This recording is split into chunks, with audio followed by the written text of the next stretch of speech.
To be doing music again? Well, I mean, we're going on 30 years, so I mean, that's an accomplishment in itself and something that we're really proud of. To be able to share these memories together and creating music, and every single year that we do a new album or do new songs or a Christmas album, these are things that we never forget and things that we love and become a part of us. So to be able to still be able to do that is definitely a blessing and something that we cherish. It's something that we talk about quite often. Is the stability of each other in the music, in the journey, because it's not easy to be a group for this long. It's not easy to be successful this long. So I think it's always been important for us to deal with each other, bonding, and just like making that connection through music. This has been a journey that we've cherished for 30 years, and it's something that's very important to us, and we want to continue that, hopefully for another 30. And our goal was to always have a career. Exactly. Not, when we made our first record, our first album, and it did really well, and that was only in Europe before we ever broke in the United States. And then we finally broke in the US and on our second album. And everybody was worried after our first album, they would ask us, are you worried about the sophomore slump? Well, then we made our second album and it did really well. And then our third album was Millennium. And then they're like, well, how are you going to top that? And we've always just tried to create great work, be proud of what we do, make music that we're proud of, make music that we want to listen to, and focus on the music. And that has led us to 30 years. So I just wanted to reiterate that we have always wanted a career. And thankfully, we're going on 30 years. And to tie that thing up at the end, because I started it. It's really easy. Music has been the soundtrack of our life. And it's amazing to be able to live it through our music.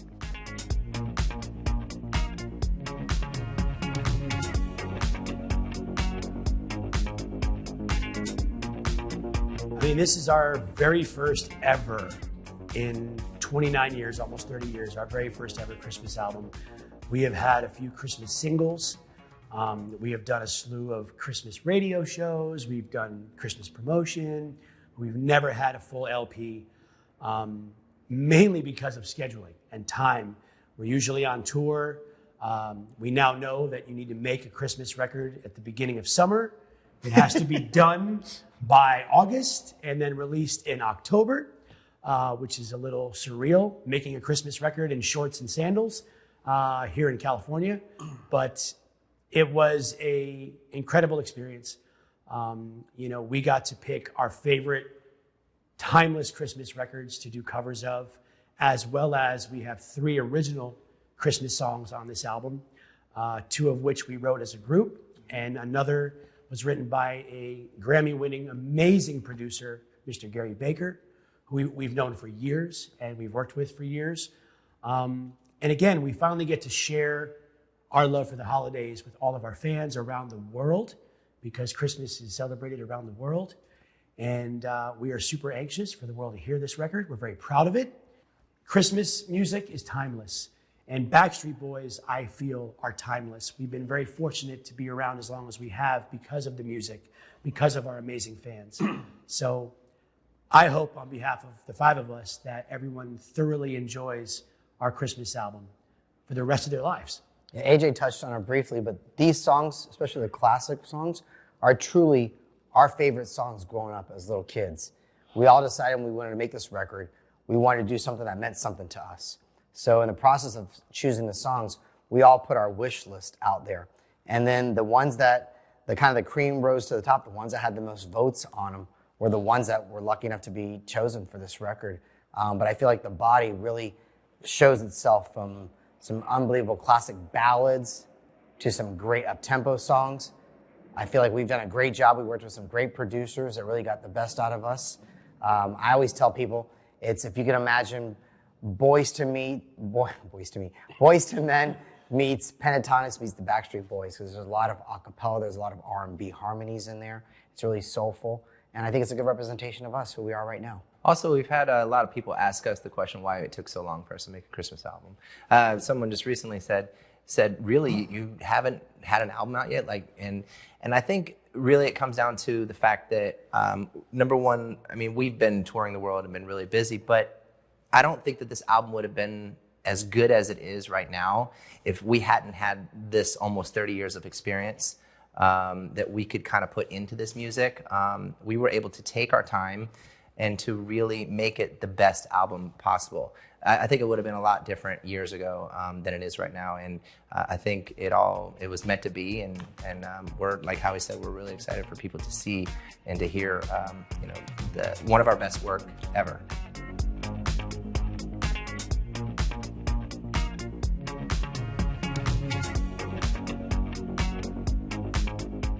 Oh, Howie likes chicken wings. Yeah. I don't know what they do for his voice. I don't know I what they eat a do. raw chicken wing. Yes, chicken wings. I mean, something that we've done for years is the five of us have a little group prayer. We take turns who's going to lead it every show, kind of a round robin deal. We've also done stuff with our entire crew, or if we had dancers and our security, we all have a big group prayer, and then we all put our hands in the middle like a sports team, and we have a little chant that we do, which we haven't done lately, but each of us kind of has different things that we do before the show to mentally prepare, but that's one of the key things we do as a group to kind of ground us, center us, calm us, get our focus right. We talk to each other, remind each other what we may or may have to do that night, and just go out there and put on the best possible performance we can. I still, to this day, warm up before every show. He does. And Kevin can attest to that, because he has to share a room with me. And he has graciously been kind enough to let me still warm up every day. Before, we used to all be in the same room, and Nick would get so frustrated. He would break the CD. He'd throw it out the window. He'd stop the player. Whatever he could do to stop me from doing it. But you have to understand, the problem... Talking about vocal warm-up. The problem is that Howie actually still has the CD. Do you understand? It's like they don't make CDs anymore. Okay, they had to go out and get like a Discman for him, okay, to be able to play this thing.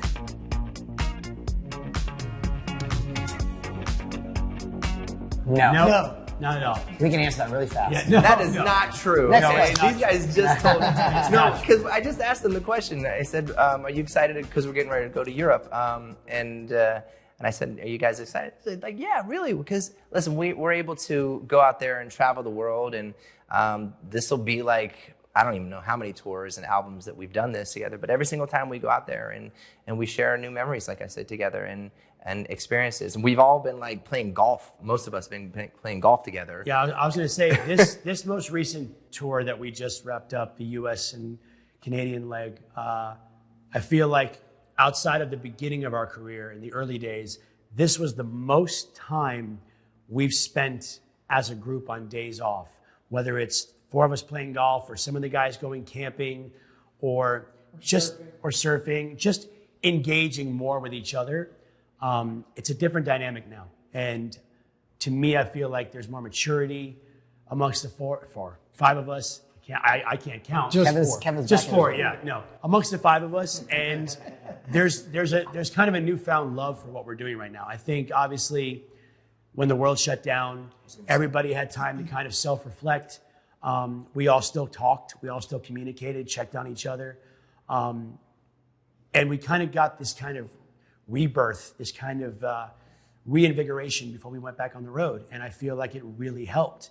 And we are having a ton of fun. And like Nick said, we're looking forward to going back on the road and making more memories and probably playing more golf. And don't know about the camping so much in Europe, but I'm sure we're going to spend a lot of time. Going to great dinners. Yeah, dinners. Some great European cuisine. Yeah, I mean, Yeah, and also sharing experiences of our children together, like backstage and showing pictures of our kids and FaceTiming them and the other guys saying, the other uncles saying hi to our kids and stuff. There's a lot of things that we share in common now, and it's really, I think, brought us together even closer than before.